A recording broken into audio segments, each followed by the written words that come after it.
running a 12-volt power supply in a Tesla Model 3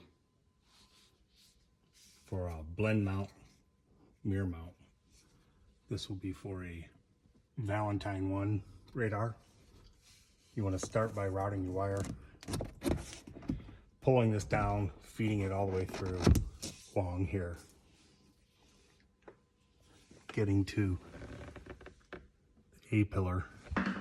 Make sure you tuck around this corner all the way, and then you want to start attaching to this wire loom, avoiding the airbag.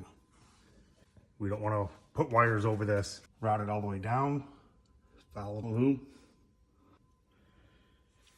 This here is the ground. Over here, the heavy blue wire, then with just the supplied power tap from Blend Mount tapped in there.